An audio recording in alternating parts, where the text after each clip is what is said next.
Having the sun as your neighbor is hard. Searing hot temperatures, deadly radiation, and the onslaught of meteor collisions don't exactly make it the most welcoming part of the solar system. As you can imagine, these challenges make Mercury a particularly tricky place to get to. For this reason, even though it's much closer to us than Jupiter or Saturn, Mercury remains relatively unexplored. Still, scientists managed to send 2 different missions out to study Mercury. Mariner 10 flew by in the 1970s, followed by NASA's Messenger in 2015, which was the first probe to ever successfully orbit the planet. And now, as I speak, a 3rd Mercury mission is hurtling through the constellation of Pisces over 177 million kilometers away from Earth. BepiColombo, a labor of love between the European Space Agency and the Japanese Aerospace Exploration Agency, is set to arrive on December 5th, 2025. It will carry out a comprehensive study of the planet's magnetic field, surface, and internal structure. But, as they say, the journey is the destination, and BepiColombo's journey is a long one. I'm Alex McColgan, and you're watching Astrum. Join me today as we reveal what BepiColombo has revealed of Mercury so far, why it's traveling farther than the distance of Pluto to get there, and what we're hoping to learn about the closest planet to the Sun.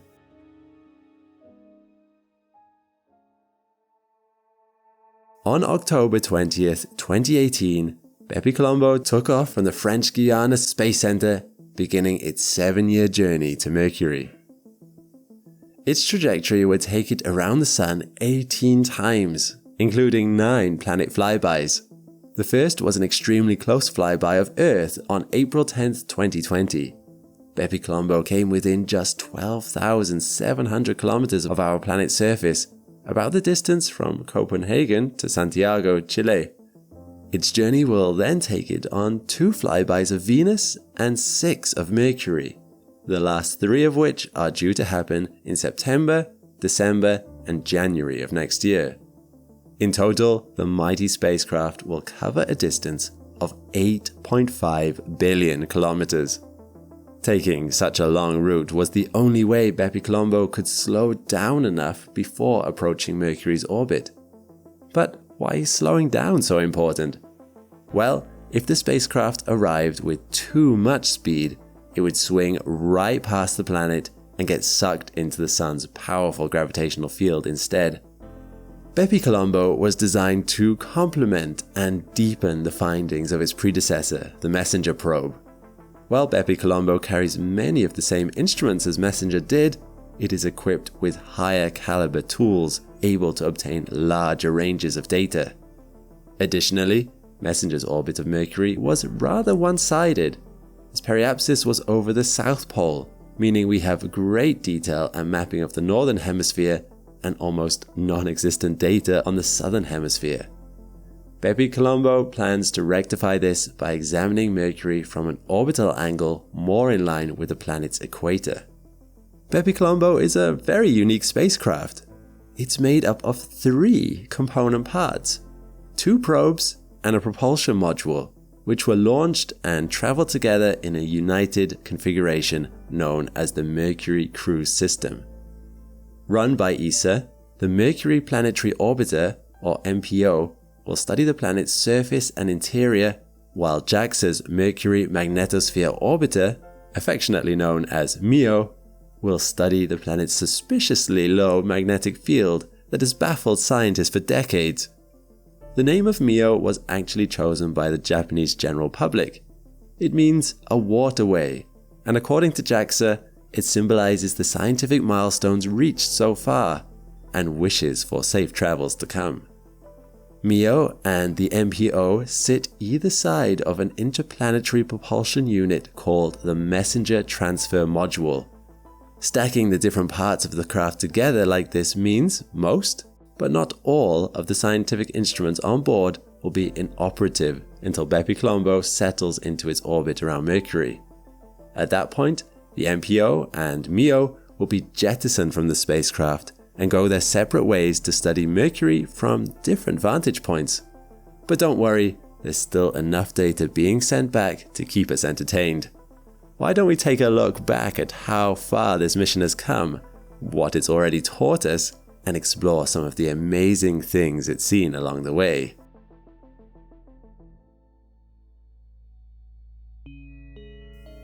BepiColombo's first encounter with Mercury came in October 2021. Passing just 200 kilometers above the planet's surface, it sent back some stunning images. As it drifted past, BepiColombo snapped Mercury's northern hemisphere. To the average person, it might look like our rocky, inert moon, but the trained eye sees the Calvino crater, which could hold the key to deciphering Mercury's crust composition. The Lermontov crater hosts traces of volcanic activity and mysterious pockets where an unidentified compound in the planet's crust is being lost to space, and scientists have no idea how or why. These images remind us just how enigmatic Mercury is, and how much we have left to learn about it. Another camera mounted on the spacecraft caught Mercury from another perspective, one that left the planet's volcanic history on full display. Previously lava flooded and over 250 kilometers wide, the Hayden crater comes into view, along with the Pampu Facula, one of Mercury's many bright spots, probably formed by volcanic eruptions from billions of years ago. Even though Messenger had already shown us Mercury's volcanic past, it's still pretty amazing that this activity left a mark visible after such an inconceivable amount of time. And BepiColombo didn't just show us how the flyby looked, it captured how the flyby felt. You know how your phone has an accelerometer in it that helps it know when and how its orientation changes? Scientists mounted a similar accelerometer on BepiColombo's MPO. It measured the movements and vibrations of the spacecraft as it flew past Mercury, creating a sort of sound map of the flyby. Scientists then plotted that data to frequencies us humans can actually hear, so you can actually hear the flyby. I'll play it for you now. Pay attention to the two distinct sounds towards the beginning. They represent the changes in solar radiation pressure when the spacecraft enters and then exits Mercury's shadow. The big clunk towards the end is the sound of the Phoebus instrument assuming its parking position. Here's the clip.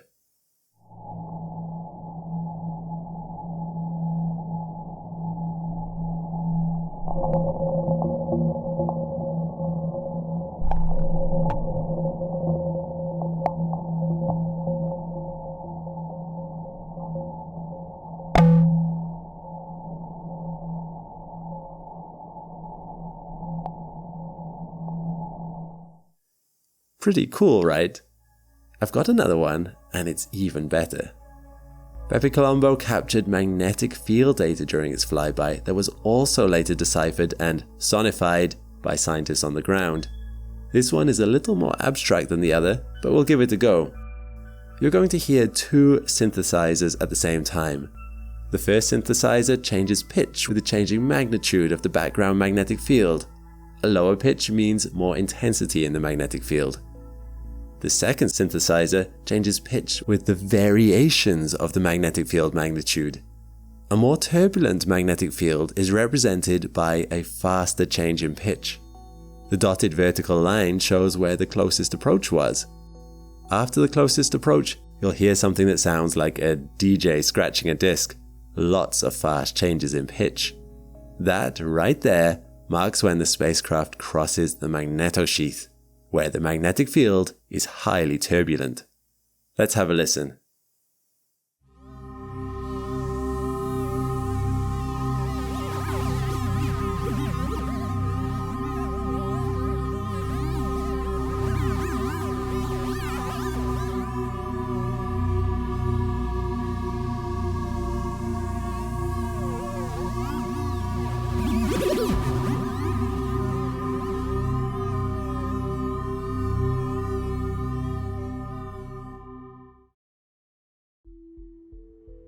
On June 23, 2022, just over halfway in its planned journey, BepiColombo crossed paths with Mercury once again.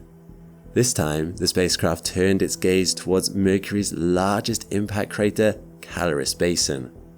At a whopping 1,550 kilometers wide, it's actually one of the widest known craters in the solar system. Caloris Basin was likely created by the collision of a comet, asteroid, or other celestial object some 3.9 billion years ago. The highly reflective lava craters on its floor make it easy to see as the bright semicircular area of Mercury's disk, below the magnetometer boom. The second flyby gave us beautiful images of Mercury's craters like we'd never seen before, like this one of Hyeni, a crater embedded in smooth volcanic plains, potentially near an ancient volcano which BepiColombo plans to examine when it finally settles into orbit. Almost exactly a year later, on June 19, 2023, BepiColombo reapproached Mercury from a height of just 263 kilometers. The flyby images captured the 600-kilometer-long Beagle Rupees, one of the many lobate scarps on Mercury that was first imaged by Messenger in 2008. Other than our moon, Mercury is the only planetary body in our solar system known to exhibit this tectonic signature. When the interior of the planetary body cools, it leads to a global contraction and surface expression of a thrust fault, aka a lobate scarp. Beagle Rupees has an especially pronounced curvature, more so than other scarps on Mercury, offering geologists a rare insight into the planet's tectonic history. As a result of the third BepiColombo flyby, a large 218-kilometer wide peak ring impact crater received the name Manly after 20th century visual artist Edna Manley. The original basin floor was flooded by lava, giving the crater its visibly smooth interior texture. BepiColombo will explore Manly crater further from orbit, seeking to measure its carbon composition and detect other minerals that may be present in order to learn more about Mercury's geological history. Gliding past Mercury on its most recent flyby, BepiColombo snapped a series of farewell Mercury images. At 236 kilometers from the surface, BepiColombo appears to hug the planet goodbye. Scientists back home on Earth will have to wait another 16 months for the next set of images.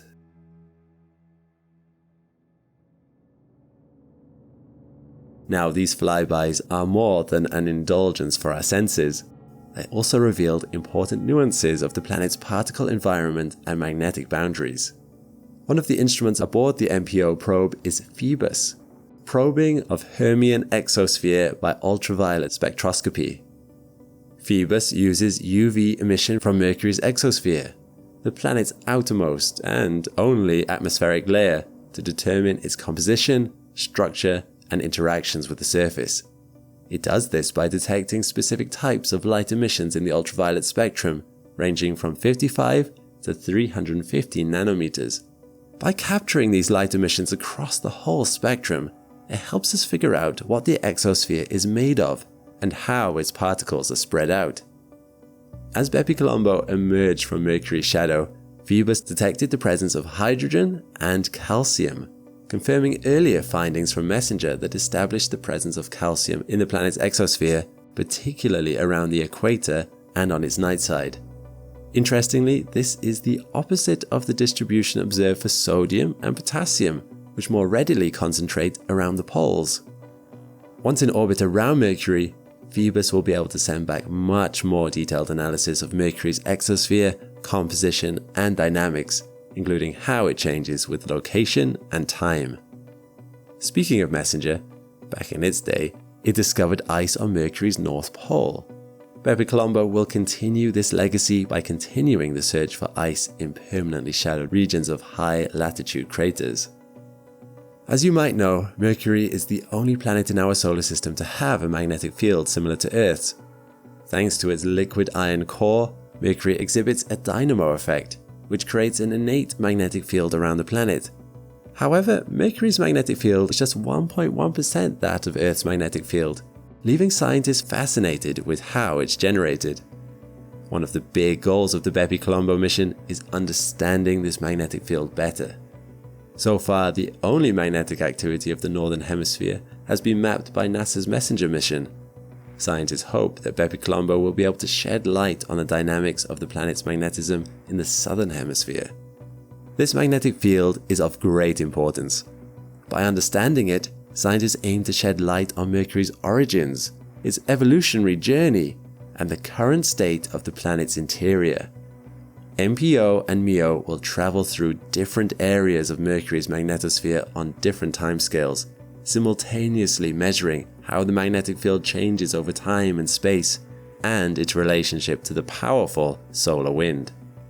All this new data from the BepiColombo mission will eventually be compared with global magnetic field models from the MESSENGER mission to build the most accurate picture yet of Mercury's magnetic field, which could unlock telling insights into the planet's elusive past.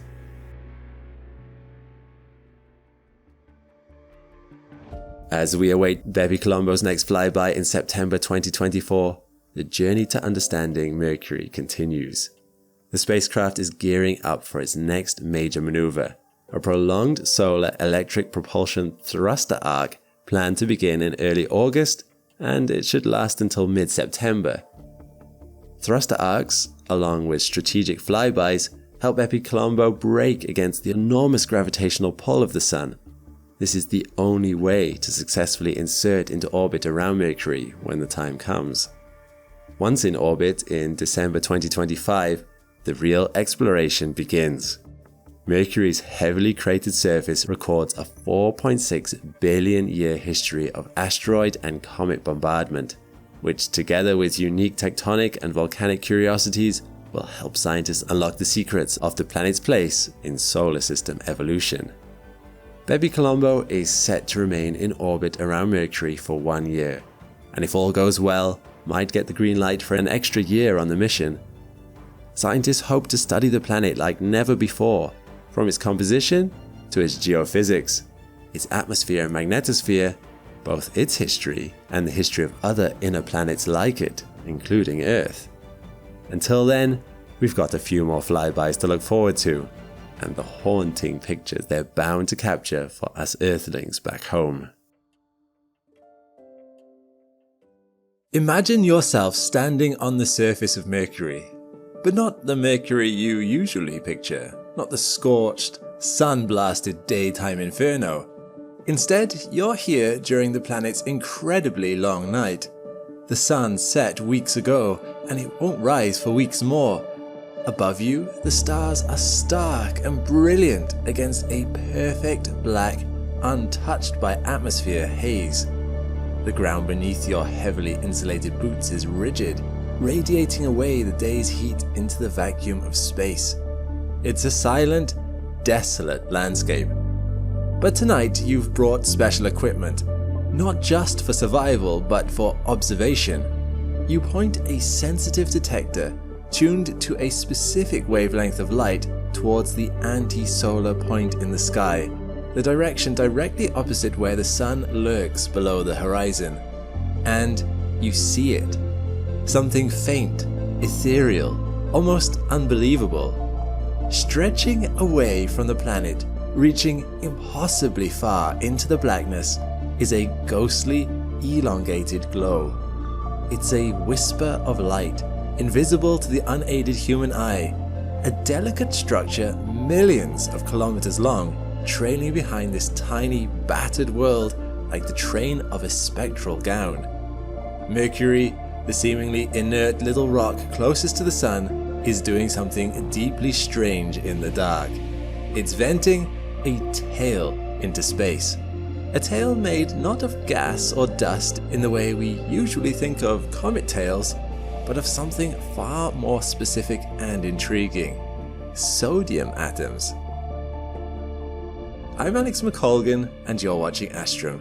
Join me today as we delve into one of the solar system's more subtle and surprising phenomena: the vast, invisible sodium tail of Mercury. We'll explore how this bizarre feature was discovered, investigate the complex processes that create and shape it, and understand what this ghostly appendage tells us about the innermost planet and its relationship with the Sun. When we think of planets with distinct features, Mercury rarely comes to mind. It's the runt of our planetary family, a tiny cratered world baking in the Sun. But in 2001, everything changed. Scientists have been using specialized sodium filters to observe Mercury since the mid-1980s, when it was found in the planet's exosphere. That's exactly what the team at McDonald Observatory in Texas were doing when they spotted something strange, a faint glow extending far beyond Mercury's tiny disk. Initially, they didn't believe their own eyes. They thought it must be the result of an equipment malfunction or data processing errors. But after thoroughly checking and double-checking, the astonishing truth emerged. Mercury was trailing an enormous structure through space. A tail of sodium stretching almost 2.5 million kilometers behind it. For perspective, that's 700 times the width of Mercury itself. The discovery was humbling. Mercury isn't some distant, obscure object. It's one of our closest cosmic neighbors.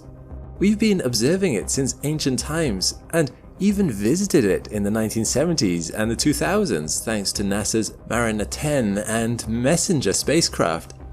And yet, this colossal feature remained completely undetected until the 21st century. The discovery was a big deal because it challenged our classification of what can have a tail in our solar system. Suddenly, Mercury wasn't just a bland, cratered world, but a planet with a dynamic feature rivaling the most spectacular comets. So, how is Mercury's tail different from comet tails? And why would this planet have a sodium tail specifically? The answer is the fascinating result of Mercury's unique position, composition, and the Sun's fierce influence. Comets are kind of like snowballs hurtling through space. They are mainly made of ice, which sublimates as the comet approaches the Sun, leaving behind a trail of ionized gas and dust particles. In contrast, Mercury is a rocky planet with minimal, if any, ice. Scientists think there may be ice hidden in permanently shadowed craters at its poles, but these frozen deposits remain stable precisely because they never receive direct sunlight. So, Mercury's tail isn't formed through the sublimation of ice into gas. It's made of sodium. But why? To understand that, we need to take a look at its proximity to the Sun. At perihelion, Mercury comes as close as 47 million kilometers from the Sun, where it's exposed to solar radiation up to 10 times more intense than what we receive on Earth. The solar wind is absolutely torrential. Imagine a constant stream of charged particles flying at 1.6 million kilometers per hour from the Sun straight at you. When those particles strike, they physically knock out other atoms on Mercury's surface in a process called sputtering. Picture a bunch of fridge magnets sitting on your fridge. They don't fall on their own because the fridge holds them in place. But then, say you throw a bouncy ball at the fridge. When it hits, the energy spreads out and shakes some of the magnets. If enough energy makes it to the weakest magnet, more energy than is what's keeping it stuck, it will pop off and fall down. That's exactly what's happening in a sputtering collision cascade. Ions from the solar wind shower Mercury, creating high energy impacts that dislodge the weakest link atoms from the surface of the planet, just like the bouncy ball dislodged the weakest fridge magnet. It just so happens one of the most weakly bound elements on Mercury's surface is, you guessed it, sodium. Messenger's data show that during periods of high solar wind activity, these solar wind particles rain down on Mercury's surface and result in a 50% rise in sodium group ions in the planet's atmosphere. This indicates that stronger solar wind activity enhances surface particle interactions, leading to a greater release of sodium into Mercury's atmosphere and tail. But there is more to the story. In addition to solar wind, Mercury is also tormented by micrometeoroids, and without an atmosphere to slow them down, even dust-sized particles strike the planet with tremendous force. These tiny space rocks vaporize surface materials on impact, releasing even more sodium atoms. We're essentially watching a process of space erosion, a planet that is slowly disintegrating over billions of years right in our cosmic front yard. Some researchers have noticed enhancements in the tail that seem to correlate with times when Mercury is predicted to pass through denser streams of interplanetary dust, like debris from Comet Encke. This would boost the contribution from micrometeoroid impact vaporization, temporarily increasing the amount of sodium injected into the exosphere and subsequently fed into the tail. But the shaping of the sodium tail isn't primarily due to the solar wind blowing it back, as is largely the case for a comet's ion tail. Instead, the dominant force sculpting Mercury's sodium tail is solar radiation pressure. This is a subtle but powerful effect. Photons, despite having no mass, carry momentum. When a sodium atom in Mercury's exosphere absorbs a photon of light, it gets a tiny push in the direction the photon was traveling, away from the sun. It then quickly re-emits a photon in a random direction, causing negligible recoil on average. However, it's immediately ready to absorb another photon coming from the sun.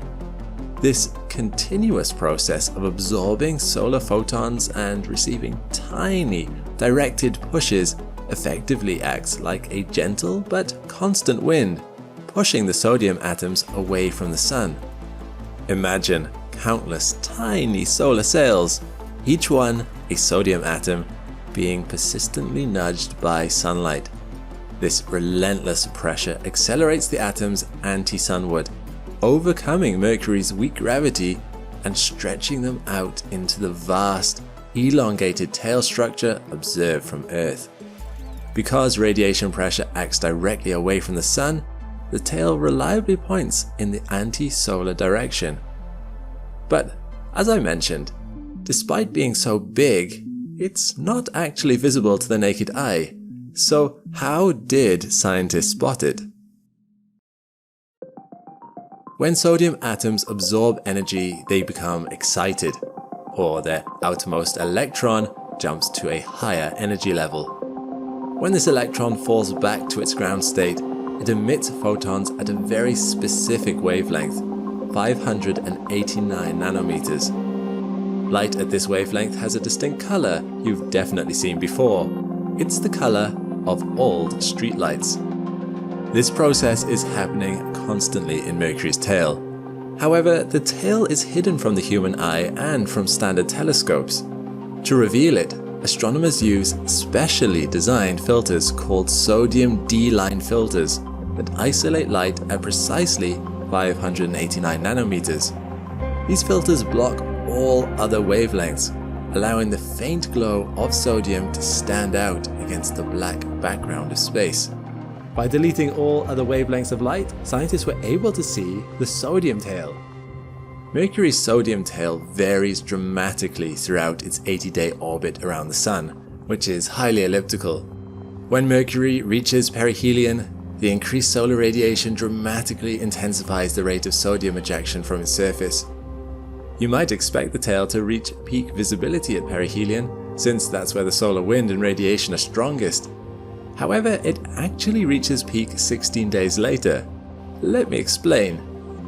Since Mercury's orbit is highly elliptical, its orbital speed also varies a lot, from 39 km per second when it's farther from the Sun to 59 km per second when it's closer. Through repeated observations, scientists noticed that Mercury reaches its maximal radial velocity after slingshotting past the Sun, exactly 16 days after perihelion. In other words, that's when it's traveling away from the Sun at its top speed, creating optimal conditions for the sodium tail to extend and become more observable. But why would higher speed lead to a brighter tail? Two words: Doppler shift. When we look at the spectrum of light from the Sun, we see dark lines called Fraunhofer absorption lines, where certain wavelengths of light are being absorbed by elements in the Sun's atmosphere before the sunlight is emitted. The Sun's atmosphere contains sodium, just like Mercury's tail, which absorbs all the sodium-specific light before the light travels to Mercury. But the faster Mercury travels away from the Sun, the more the sunlight is Doppler shifted or stretched. This means the wavelength gets longer or redder. The entire sunlight spectrum is shifted, including the Fraunhofer lines. So the sodium-specific light is no longer blocked and is available for the tail to absorb and scatter. The result? The tail gets brighter and we can see it from Earth. So if astronomers wanted to spot Mercury's tail, they just need to look up on day 16 past perihelion, right? Well, it's not that simple. There are 3 other main factors at play to consider. Firstly, Mercury must be at a sufficient elongation from the Sun in Earth's sky so that it isn't caught in the glare. Secondly, it can't be behind the Sun from Earth's perspective. And finally, it must be at the perfect angle for Earth-based telescopes to view its anti-sunward direction. This astronomical alignment only occurs during very specific periods, roughly every few years. And to think, the scientists at McDonald Observatory caught it basically by coincidence. Talk about perfect timing. Some of the most spectacular images of Mercury's sodium tail have come from observatories utilizing coronagraphs, instruments that block the Sun's direct light, allowing the faint glow of the tail to become visible even when Mercury is relatively close to the Sun in our sky. Each successful observation represents a triumph of astronomical planning and precision.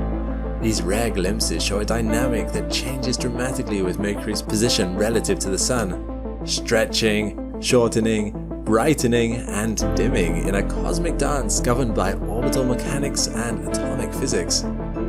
But this story stretches beyond Mercury itself. It has provided an unexpected window into key processes occurring throughout our solar system and beyond.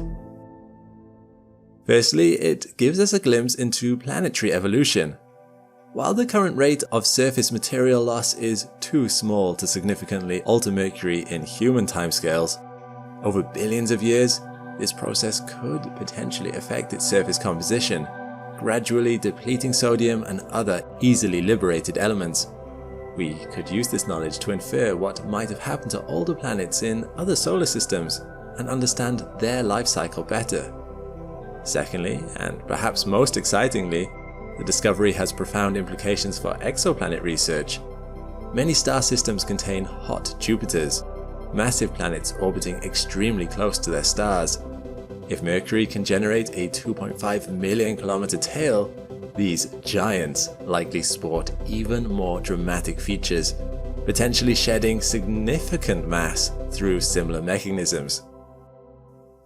The detection methods developed to study Mercury's tail are now being applied in the search for similar phenomena around distant worlds. By looking for the distinctive spectral signatures of elements being stripped from exoplanets, astronomers may gain new insights into their composition and environment. In fact, we have already detected similar sodium tails around our own moon, suggesting this phenomenon may be common around airless bodies exposed to solar wind. Mercury's sodium tail represents a perfect opportunity for studying planet-star interactions throughout the universe. By better understanding this phenomenon, we gain crucial insights into how stars shape and erode their planetary systems over billions of years. ESA's BepiColombo mission has already completed 6 rapid flybys of Mercury. It's set to enter into orbit in December 2025, where it will spend at least 1 Earth year studying Mercury's internal composition and its impressive exosphere. This will provide data on the sodium tail in unprecedented detail, promising new discoveries about this fascinating phenomenon. Mercury's elusive tail reminds us that even after centuries of astronomical observation, fundamental discoveries about our closest cosmic neighbors are still being made. What other secrets might our cosmic neighborhood still be hiding? The universe never stops surprising us, all we need to do is keep looking. Everyone knows the name of the first of the planets in our solar system. Mercury was seen in ancient times and carries the name of a Roman god. We've known of its existence for thousands of years. It's not hidden in darkness, but thanks to its position next to the Sun, is bathed in brilliant light. And yet, it is the least explored terrestrial planet, having only been visited by 2 probes in all of our spacefaring history. Why is that? Is it boring? What do we truly know about Mercury? What are its characteristics and history? And how have we learned about it? I'm Alex McColgan and you're watching Astrum. And in watching this supercut, you're about to find out. Join with me as I teach you everything you might want to know about the first planet in our solar system, Mercury. When you think about the physical characteristics of Mercury, I'm sure you imagine it being the closest planet to the Sun, but also that it's this giant rock floating in space. You wouldn't be too far wrong with that, but it is much more interesting than what you may first think. For example, when I look at Mercury, I do think of our moon, but Mercury actually is visually more appealing than our moon. Look at it in its true color. The first thing that I notice is that it actually does have a color. It's not just different shades of grey. And what else? Well, did you know, for example, that Mercury consists of approximately 70% metallic and 30% silicate materials? So it's actually more metallic than rocky. Because of this, Mercury's density is the second highest in the solar system at 5.427 grams per centimeter cubed. Only slightly less than the planet with the greatest density, that of Earth, at 5.515 grams per centimeter cubed. If Mercury happened to be the same size as Earth, that would mean it would pretty much have the same gravitational pull at its surface. But being the size that it is, its surface gravity is only 3.7 meters per second squared. If you were to compare its gravity to Earth, it would look something like this. This means the surface gravity of Mercury is only slightly less than what it is on Mars, and considering that Mars is a much bigger planet, that just says something about the density of Mercury. But before we leave the subject of Mercury's size, I want to show you one last comparison, that of Ganymede and Titan against Mercury.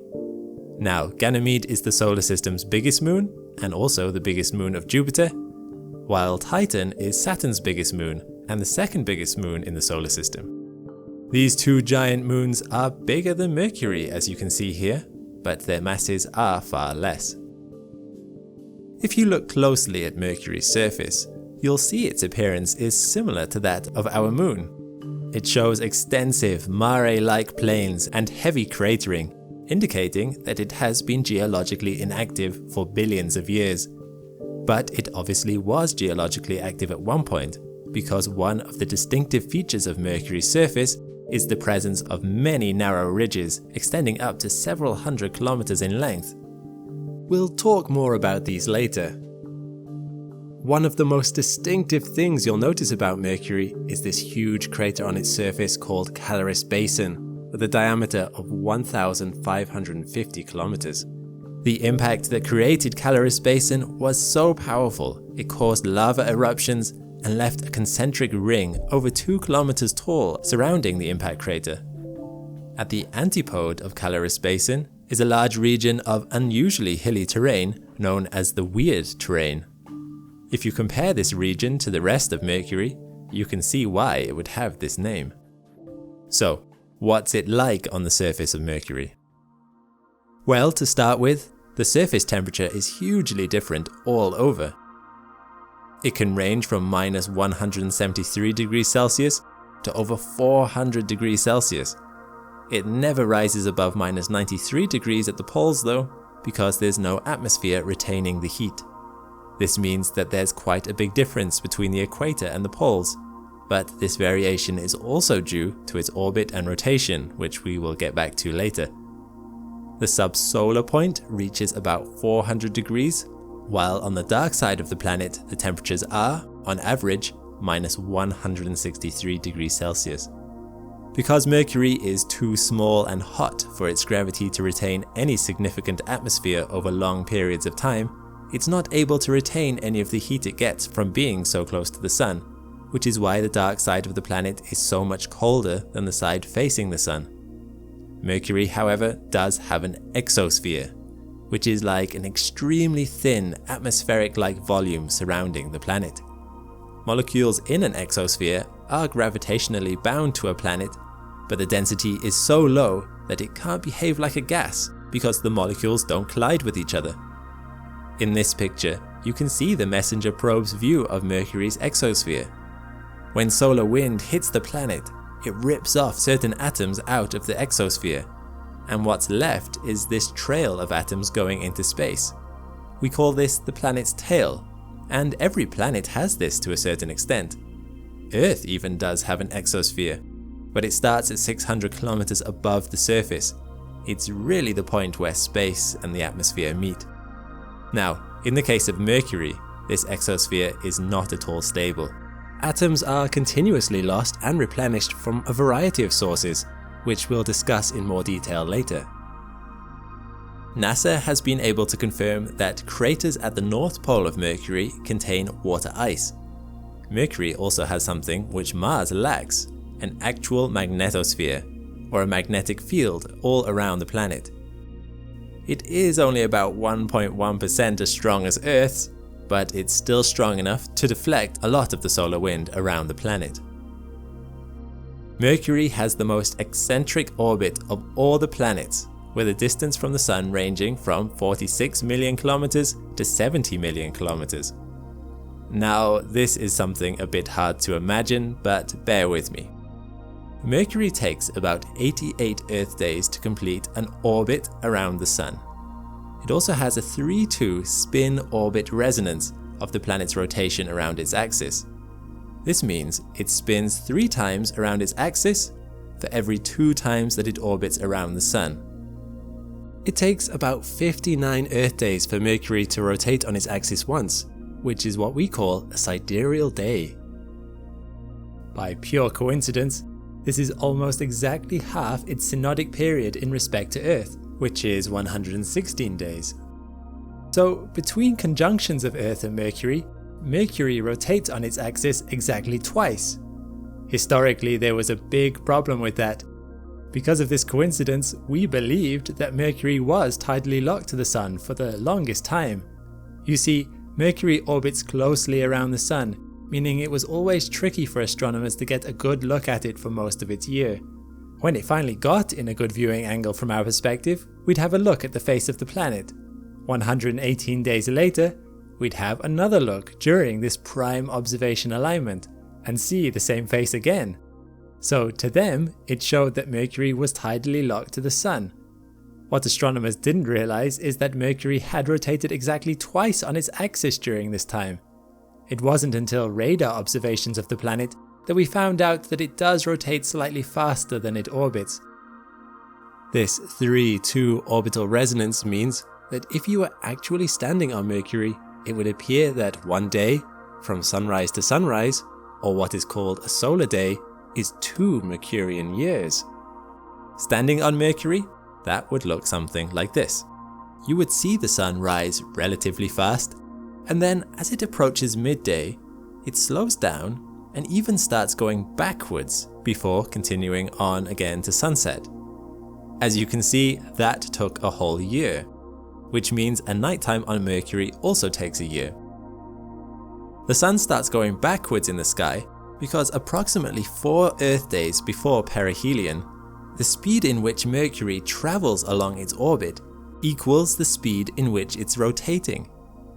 At this point, the Sun's apparent motion stays stationary. At perihelion itself, Mercury's orbital speed exceeds its rotational speed. So to a person actually standing on Mercury, the Sun appears to move backwards. 4 days after perihelion, the Sun's normal motion resumes. You can see this even clearer from a top-down perspective of Mercury. Twice a day on one of its poles, the Sun seems to pause and then continue on again. Something else to notice about Mercury's orbit is that it's inclined by 7 degrees to the plane of Earth's orbit. As a result of this, we can only see Mercury transit in front of the Sun when it's directly between us on Earth and the Sun itself. And because its orbit is inclined by 7 degrees, this only happens about once every 7 Earth years. The last thing we'll discuss about the rotation of Mercury is that its axial tilt is almost zero, with the best measured value as low as 0.027 degrees. This is even smaller than that of Jupiter, which has been measured at 3.1 degrees. And finally, do you want to see Earth from Mercury? Well, here we are, just a couple of pixels across. This photo was taken from the Messenger probe several years ago, and barring the newborns, every single one of us was in this picture. But what was Messenger, and why was it important? Well, let's start with a little context. When mankind first started sending spacecraft out to explore the solar system, the first planet to be visited was Venus, our closest neighbour, in 1962. Next was Mars in 1965, and then Jupiter in 1973. Only then came Mercury in 1974. And already this order might seem a little odd. The closest distance between Earth and Mercury is 77 million kilometers. In fact, it is the closest planet to us on average. The closest distance between Earth and Jupiter is 588 million kilometers, almost 8 times that. And Jupiter was visited again in 1974, twice in 1979, in 1992, in 1995, in 2000, in 2007. Multiple missions were launched to Saturn, Uranus, Neptune, to comets and asteroids, while Mercury got nothing for 30 years. Is this because it was deemed uninteresting? Did we discover everything there was to discover about it with that single first mission? No. The first mission was a flyby and only mapped about 40 to 45% of Mercury's surface. Actually, the real reason is that Mercury is one of the most challenging planets to visit in our entire solar system. Why? Well, as previously mentioned, Mercury exists in a furnace. Due to its proximity to the Sun, its surface temperature reaches highs of 430 degrees Celsius, so any probe visiting it would need to be highly heat resistant. But that same proximity to the Sun means that any probe launched towards it will accelerate faster and faster due to the immense gravitational pull from our star. Using rocket fuel against that would be like swimming up whitewater rapids. Combating the Sun's gravity required too much fuel for a Discovery-class spacecraft to carry. Slowing down the spacecraft enough to be caught up in Mercury's orbit seemed impossible. It was a question of weight. Weight is a challenging limitation when it comes to spacecraft. The heavier a craft, the larger a rocket needed to get it out of Earth's orbit, and the more expensive everything becomes.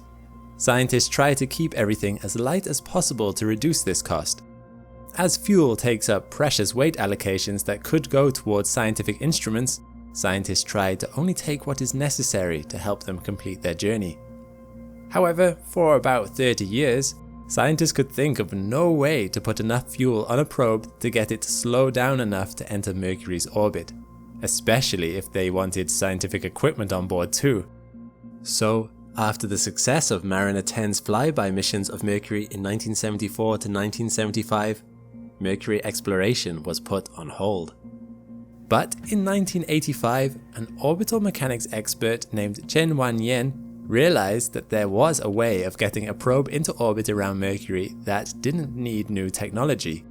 Instead, she had worked out a particular route an orbiter could take around the solar system that would slow it down enough to enter Mercury's orbit with only a few course corrections.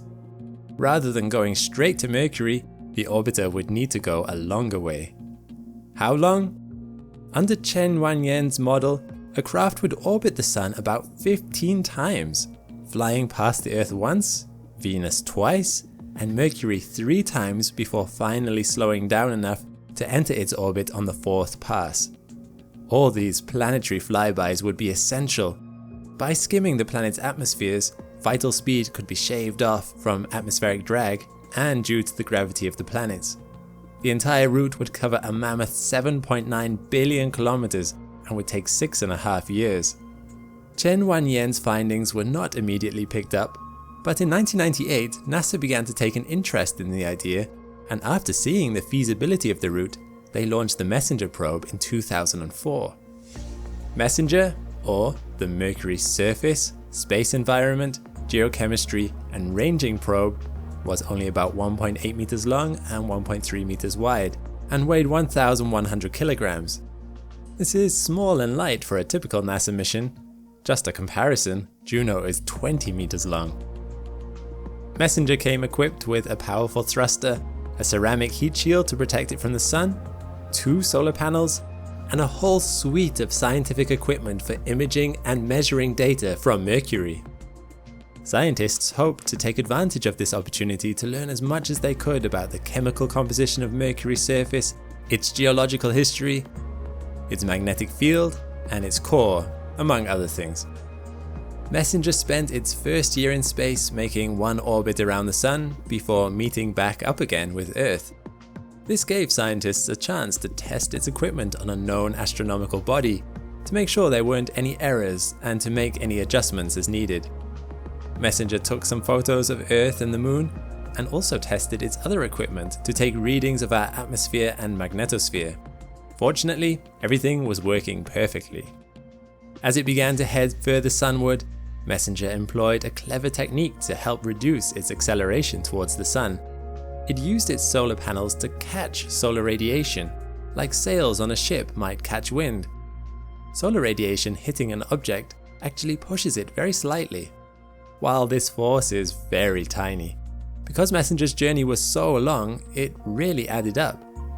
Making the most of this phenomenon was one of the ways Messenger saved propellant and decelerated naturally. The next notable landmark in Messenger's journey came in 2006, when it did its first flyby of Venus. Sadly for scientists, this moment came at a time when Venus was exactly on the opposite side of the Sun from Earth, which meant Messenger was not in radio contact. It did take some photos of the planet, which it later sent, but otherwise it performed no science. However, in 2007, it passed Venus again. At that time, another spacecraft was orbiting Venus, ESA's Venus Express. Messenger and the Venus Express took the opportunity to work together, performing the first ever simultaneous measurements of particle and field characteristics of the planet.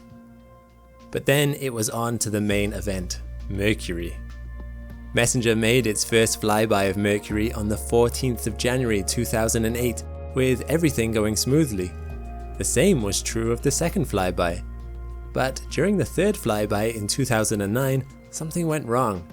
Messenger went into safe mode, which was designed to protect systems on the craft in the event of an error. How disappointing to have come so far, only for the mission to potentially fail during one of the final stages. Messenger remained in safe mode for what must have been 7 hours of stress for all the scientists involved. You see, Messenger had to pass through Mercury's shadow during this flyby, meaning it had to rely on its batteries for 18 minutes. Something wasn't configured right in the power management part of the software. Fortunately, Messenger's computer reset once power from the panels charged the battery, and it was able to continue with its mission, swinging around the Sun one more time before finally entering orbit around Mercury on the 11th of March 2011. Messenger took up an elliptical orbit around Mercury, alternating between as close as 200 kilometers and as far away as 15,000 kilometers. This is because Mercury acts sort of like a giant sun mirror, radiating heat back into space. Remaining too close to Mercury was too hot for Messenger, even with its heat shield, which was more designed to protect it from the Sun, 7 times brighter by Mercury than it is on Earth. So moving further away every 12 hours gave it a chance to cool off. Messenger spent the next 4 years in Mercury's orbit, far exceeding scientists' hopes and expectations for the mission, as they had originally planned for it to only last 1 year. Before launch, scientists had hoped that Messenger would take at least 1,000 photos over the course of its lifetime. However, Messenger took over 200,000 photographs, giving us a complete map of Mercury's surface in high resolution and colour, as well as photographing nearby comets and other planets. On the 25th of December 2014, Messenger's propellant, so carefully saved up until that point, was finally about to run out. By this point, Messenger was orbiting a mere 25 kilometers from the surface of the planet. Scientists gave the thrusters one last burst to extend its orbit for as long as possible, but on the 30th of April 2015, Messenger crashed into the surface of Mercury. After a journey that had lasted over a decade and had covered literally billions of kilometers, Messenger's journey had come to an end. Messenger gave us a wealth of insights into Mercury before it died. On board Messenger were a host of scientific instruments, including a magnetometer to map out Mercury's magnetic field, which is thought to be generated by a dynamo effect in its molten core. Our fast rotation and tidal stretching from our moon keeps our core molten, but Mercury doesn't have a moon or a fast rotation. What it does have, however, is an eccentric orbit, more so than any other planet. Gravitational strength increases and decreases as it gets closer and further away from the Sun, so the tidal forces pull and squeeze on the planet, the friction of which keeps Mercury's core hot and the dynamo going. Unlike Earth's, it is offset from the center by about 20% of the planet's radius, and we don't really know why. Its magnetic field is only about 1% as strong as Earth's, but this still has an impact on deflecting a lot of the solar wind around the planet. However, due to it being closer to the Sun, the solar wind pressure is a lot greater here than it is around Earth. Add a weak magnetic field to the mix, and the magnetosphere around Mercury is compressed closely to the planet's surface. Earth's, on the other hand, extends many times the diameter of the planet away from the surface. Interestingly, these factors make the magnetosphere of Mercury highly dynamic. What does that entail? Well, for one, reconnection events are 100 times more common around Mercury than around Earth. Reconnection events occur when magnetic field lines snap together as the charged solar wind pushes against the planet's magnetosphere. When this happens, it allows a few of these charged particles to break into the planet's magnetosphere, entering a region of plasma in the planet's magnetotail. The flows you see in this simulation in the plasma region are from reconnection events. Another feature of the magnetosphere that Messenger detected was energetic bursts of electrons, producing hundreds of thousands of electron volts of energy. As Messenger orbited Mercury, it picked up thousands of these events, and mysteriously, they were mainly localized in the northern hemisphere and were compressed towards the planet along the sun-facing side. This is still an ongoing field of study. However, scientists believe these electrons have been accelerated through breakdowns in the magnetotail, and they follow the direction of the magnetic field around from the South Pole to the north. Messenger also hosted a wide array of spectrometers. Spectrometers are important for detecting the composition of mineral deposits on the surface without actually having to take a sample. Spectrometers can also be used to detect the particles in the atmosphere. Now, Mercury doesn't have an atmosphere per se, but as previously mentioned, it has an exosphere, or an extremely tenuous atmosphere. It is so thin that the particles within it don't interact with each other. But what Messenger found out about this exosphere's relationship to the surface really surprised scientists. Mercury is covered with volatile substances. It isn't just a fried, rocky planet. It seems to be covered in potassium, magnesium, sulfur, sodium, and chlorine at a higher level than any other terrestrial planet, and much higher than on our moon. The fact that its volatile ratios have more in common with Mars than with Earth and Venus have completely disproved a lot of solar system formation theories that existed before Messenger arrived at Mercury. These volatiles are blasted by radiation from the Sun, more so at the equator than near the poles, which may explain why on the surface, some substances like potassium are more abundant in the northern hemisphere than around the equator. It is much hotter on Mercury around the equator than the poles, so the potassium there would have been heated enough that much of it has been lost from the surface to the exosphere. Now, the exosphere contains a lot of the particles you would also find on the surface, like sodium, potassium, and the others I mentioned. This exosphere is not at all stable. Solar wind picks up and carries away a lot of charged particles, and solar light pressure also pushes a lot of the neutral particles away. Were it not for the processes that replenish the exosphere, Mercury would lose it all to space over a relatively short time frame. While most substances certainly do come from the planet's surface, it also contains other elements like hydrogen and helium, which cannot be found there. So where did they come from? Well, as you may know, the Sun is made predominantly of hydrogen and helium, and interestingly, the solar wind carries these particles to Mercury. Some of the solar wind actually gets caught up in the exosphere and stays for a while. As far as we know, this is the only major source of hydrogen and helium in the exosphere. In these images, we see calcium, an unknown process of which means it's much more prevalent in the exosphere during the planet's dawn than dusk, and magnesium streaming away from the night side of the planet. In fact, Mercury's tail has been known about for a while. In these images, sodium ions are lit up as they stream away from the planet, making Mercury look like a comet. Incredibly, if you were to look up into the night sky on Mercury, you would actually see a faint yellow glow, reminiscent of city lights on Earth. This tail is seasonal. The eccentric orbit of Mercury means that its distance to the Sun varies throughout its year, and as it orbits, its orbital speed also changes. So, the time of greatest sodium emission is actually when Mercury is at its middle distance from the Sun. There was one other curious substance found in Mercury's exosphere that scientists really weren't expecting: water vapor. This could come from cometary tails as they pass by, or it could come from the ice deposits Messenger detected around the planet's poles. Surprisingly, water ice can exist on this scorched planet, but only at the bottom of permanently shadowed craters, forever protected from directly interacting with the Sun's light rays.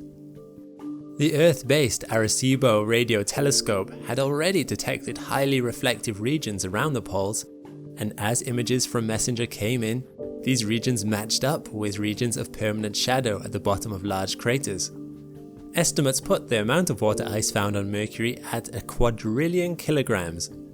This isn't huge by Earth standards, but it would be a significant boost to any future colony there to have that much water accessible. There were some other surprising features found on Mercury's surface too. Hollows were found dispersed all over.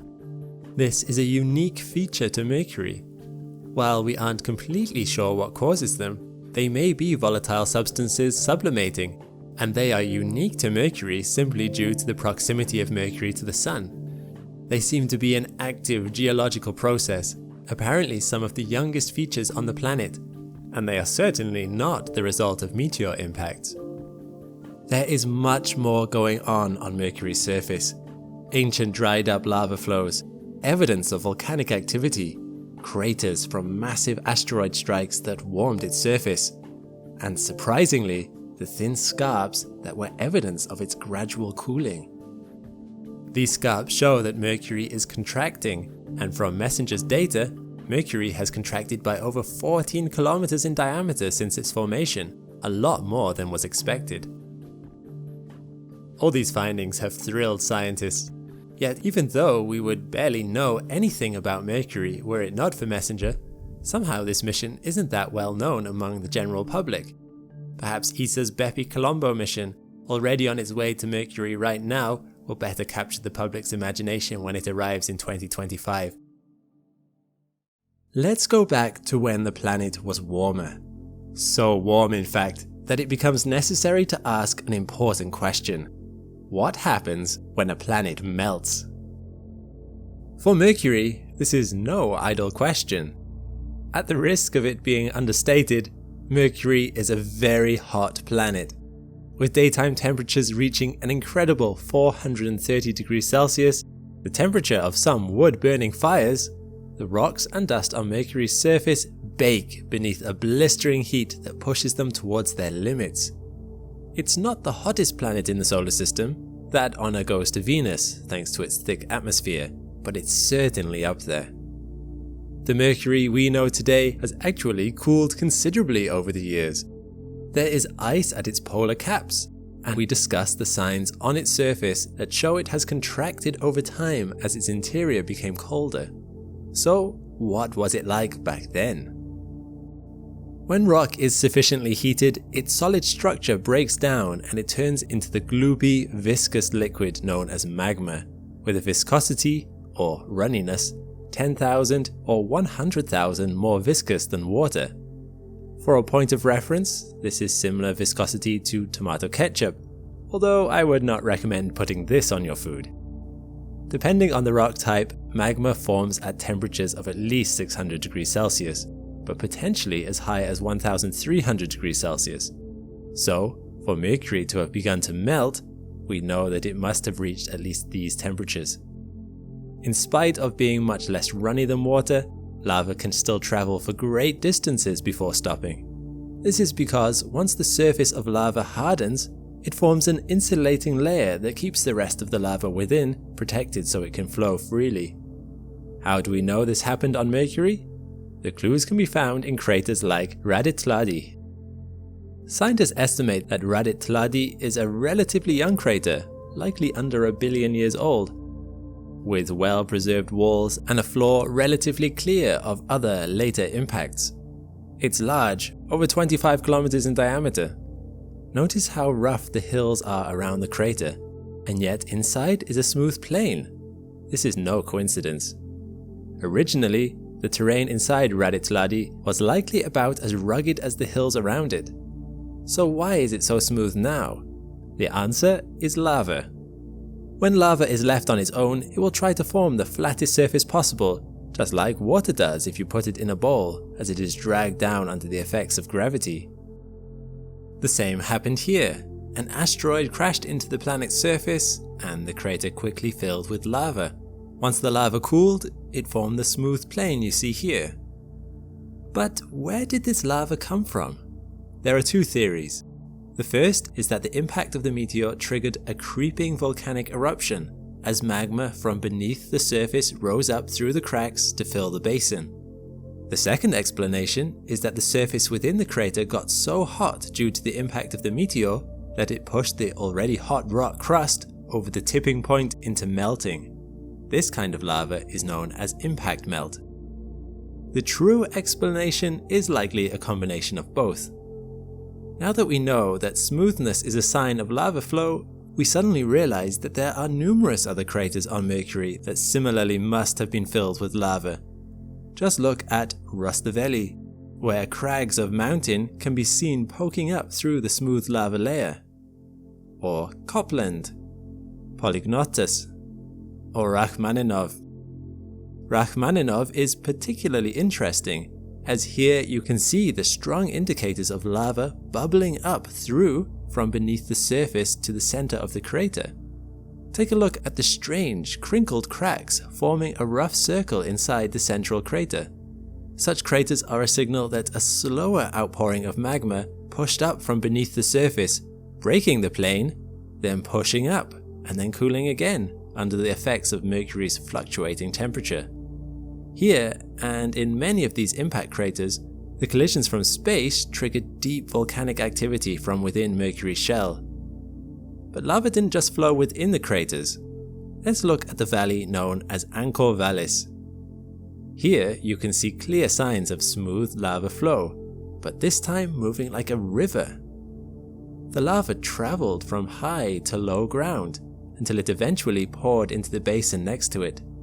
Flows like these ended up filling massive seas, taking up vast swaths of the planet and turning them the more orangey color we see today. Scientists have begun to recognize this telltale orange color as a sure sign of volcanic activity, and from it, a more detailed picture has begun to emerge of conditions on early Mercury that make it even less hospitable. Areas like this one to the northeast of Rachmaninov are likely formed by volcanic activity. When Messenger flew over this area in 2015, it took detailed photos of it and found the surface to be covered in a fine dust. Upon review, it was obvious what this dust was: volcanic ash that must have fired out of vents and covered the terrain around it. NASA scientists likened it to snow, fiery, hot, angry snow. So it wasn't just lava flowing beneath your feet that you'd have to contend with on Mercury, but burning ash falling from the sky. And that was just the calmer volcanoes. The final indicator of volcanic activity on Mercury hints at eruptions so destructive that whole chunks were scooped out of the planet. Take a look at this crater Navoi. This is no impact crater. When a crater is formed onto a hard surface, one that's not sufficiently hot to melt into lava, a central peak is usually formed. This is because when the crater walls suddenly find themselves exposed, gravity suddenly exerts itself on all that loose particulate, which rushes down the walls of the newly scooped out basin towards the center. Once there, having built up momentum, it comes crashing into all the rocks and landslide that is sliding down from the other side of the crater. The two sides meet, and all that momentum and energy forces them to keep moving in the only direction they can, up. You see the same effect more clearly when you throw a large rock into water. The water of the newly formed basin rushes in to fill the gap, but then crashes into water from the other side, and all of it shoots upward in a powerful secondary splash. But unlike water, the sand and loose rock of a crater does not level out, but forms a central peak. Depending on what angle the meteor impacted, this peak is either perfectly rounded or possibly teardrop shaped. However, the raised central formation of Navoi is neither of these things. As scientists looked at this, they came to the conclusion left, that this crater was not formed by an impact at all. Instead, it had been carved out through the force of an erupting volcano. At 66 kilometers in diameter, the amount of force exploding upwards that would have been necessary to carve out this crater and scatter its remnants for kilometers all around must have been truly massive. So, there you have it. Meteors raining from the sky, tipping the rocks they landed on over the melting point. Volcanoes bursting forth, either filling the landscape slowly with bubbling magma in lakes and fiery rivers, or choking the air with burning ash. Not that there was any air to begin with, beyond the thick toxic gases emitted with the eruptions. And even the ground you could stand on might at any moment explode under your feet. This is what it was like when a planet was melting. Mercury is quiet now. As near as we can tell, there are no longer any active volcanoes on the planet. Although the sun still bakes down on it, the unbridled fury that raged beneath its surface is now calm and soothed. Yet, for all those who know how to look, the evidence of what once was is still there, locked in the geological record. It's the scars that tell the story of a violent past. When something is as incredibly difficult to get to as Mercury, it is extremely tricky to study. Which is one of the reasons why in all of human history there have only ever been 2 missions to Mercury, with just one more on the way. Mariner 10 in 1974, Messenger in 2011, and BepiColombo due to arrive in 2025. Of these prior 2 missions, only Messenger went into orbit around Mercury, and so it is the only mission to ever give us close-up shots of Mercury's surface. And crazily enough, some of the formations we've seen on the surface are still unsolved mysteries even more than a decade on, while other formations give us hints at the raw primal power of the early solar system. So let's finish by taking a look at some of those mysteries and formations and see what answers we can find. When you look at the surface of Mercury, there are a few features that immediately jump out at you. First, its color. Mercury's color is not actually monochrome and is smattered with speckled greys, creams and beiges, with lighter sections and lines. These darker sections are believed to indicate high levels of graphite, the same material used in pencils, and the lighter sections, well, we'll get onto them later. Beyond that, you most likely noticed the craters. Much like the Moon, Mercury is covered with craters, as ancient pieces of space debris crash down on the unprotected planet with a roughly even distribution. These offer fascinating insights into the planet's violent history. You can get a sense for how old a crater likely is by how sharp its crater rims are. Sharp and crisp rims are likely a lot more recent than the older, rougher rims that have had more time to erode down due to the natural processes happening on the planet. Sometimes asteroids strike within the same place as older collisions, creating overlapping craters of differing ages, such as the craters here. But it is in the difference between these older and younger craters that we get our first fascinating clue about the surface of Mercury. It is an active, flowing place. Although there is no real atmosphere to produce the weathering we would imagine, evidently things on the planet's surface do not remain static on an astronomical timescale. As previously mentioned, Mercury is cooling, and as it does so, its surface bunches together in kilometer-long scarps. But Mercury's surface is not just crumpling, it is also smoothing out. In this crater, there is evidence of slumping having taken place. While about 90 degrees of the crater wall has retained its shape, the remaining 270 degrees has slipped further into the crater bottom, breaking away from the rest of the rim under the force of its own weight. Scientists are not entirely sure why this happened to only some of the crater and not all of it. Is the soil particularly hard in the bottom right corner? Was it something to do with the angle the impact is struck at? We don't really know, and that's one of the things that is so intriguing about Mercury. There is still so much more to discover. Here's another interesting phenomenon. In my videos about the Moon, I mentioned crater rays, or ray systems. These spidery lines that radiate out from certain craters are a prominent part of Mercury's surface as well, with some stretching over 400 kilometers across. Their lighter color is a sign that the material kicked up from under Mercury's surface is less graphite-rich, or at least is a different chemical composition to the sun-exposed surface. But did you know that for a while, scientists could not account for how these spidery lines were formed? When they tested different weights, consistencies of terrain, and speeds of impact, they were unable to recreate these patterns in lab conditions. Whatever they tried, the material they kicked up would always return back down in a consistent circle, not thin spider web lines. Scientists racked their brains for years, but now it seems that this mystery has been solved. In 2018, a scientist called Tapan Sabharwala was scouring the internet and discovered that a group of students had managed to recreate the spidery line pattern of crater rays. Sabharwala was excited but also confused. Why were these students able to manage what other scientists had not? Interestingly, he realized that this was an example of scientists being too neat. Before performing their tests in lab conditions, Sabharwala and other researchers had always prepped the experiment by smoothing out the sand their test asteroid was impacting into. The students had not done this step, leaving the test surface rough.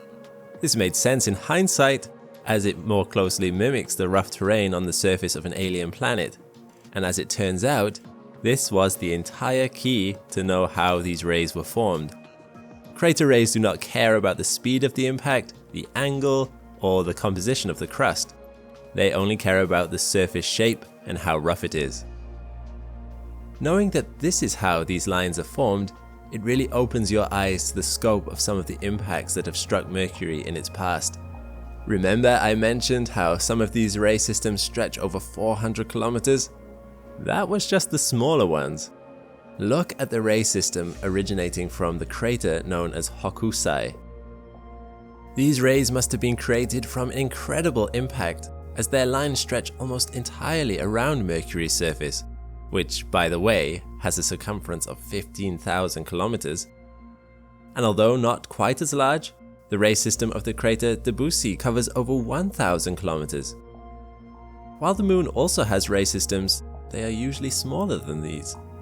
In fact, one of the main visual distinguishing aspects of Mercury are these giant ray systems.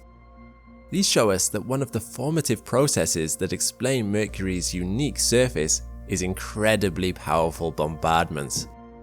Seeing as the sun is so nearby, objects caught in this intense gravitational pull would crash into Mercury with far more force than Mercury could produce with its own gravity. Mercury's gravitational pull is so weak compared to the sun that Mercury cannot normally capture objects as moons. They get pulled past instead. This is one of the reasons why visiting Mercury is so difficult for spacecraft. But that's not to say that Mercury can't stop such an object reaching the sun, it just has to body block it. Yet, this explanation cannot explain this last formation. Take a look at one of the most fascinating craters on Mercury, Apollodorus, and its surrounding Pantheon fossae. At first glance, you might think there is nothing unusual about the crater Apollodorus. Yes, those fractures running out from the center are a little unusual. There are a few features that are odd here. To begin with, the fractures and the surrounding radial fractures bear a strange resemblance to fractured glass. Glass fractures in this way due to its hard but brittle qualities. As you have seen, most other craters we have seen on Mercury do not follow this pattern. The crust of Mercury does not tend to fracture, but instead sprays in ray systems or just leaves perfectly round craters. This is in keeping with a looser material makeup. Sand does not fracture when hit.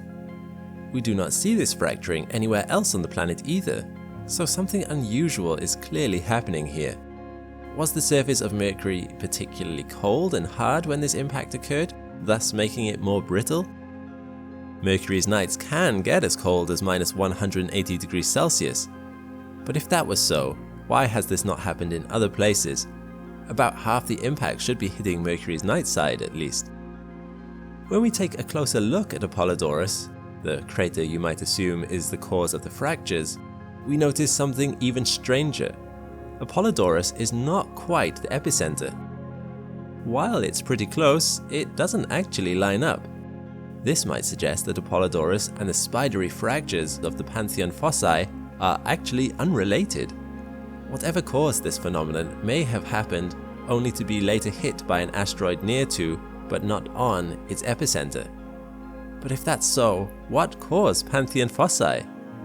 The intriguing thing is that we don't know. Evidently, something created this fractured glass shape, but left no crater. Might that imply that this is the result of not something hitting it from above, but pushing its way up from beneath? Perhaps this is the result of immense volcanic activity, suddenly pressing up and cracking the crust. That's just my guess. There are still many mysteries to be found out on Mercury's surface, and many other fascinating insights to be gleaned as science advances. When ESA's BepiColombo arrives at Mercury in 2025, it will begin another extensive study of the planet, and perhaps then we will have the answers. BepiColombo will uncover the characteristics of Mercury's magnetosphere and exosphere, and will take a clearer look at its geology and composition. But until then, scientists will continue to pore over the data we have. For now, Mercury endures, baked in its solar furnace. It has survived there for millions of years, and will likely survive for millions of years, in spite of all that the sun and the solar system have to throw at it. The hellish conditions of its environment make it challenging to get to, but there is no denying its resilience, shown in its charred, cratered beauty. Perhaps one day we will know all there is to know about the first of the solar system's planets, but that day is not yet. In spite of it being the most illuminated planet in the solar system, thanks to its location, there is still plenty of light to shed on Mercury. Thanks for watching. I was honestly blown away by the numbers of you that signed up to the Patreon. Like I said in the replies to your DMs on Patreon, everyone here at the Astrum team is so grateful to have such an amazing community. If you haven't joined the Patreon party yet, we're still on our long-term 1,000 Patreon member drive, so you can go to the link in the pinned comment to become a part of that effort. When you join, you'll be able to watch the whole video ad-free, see your name in the credits, and submit questions to our team. Meanwhile, click the link to this playlist for more Astrum content. I'll see you next time.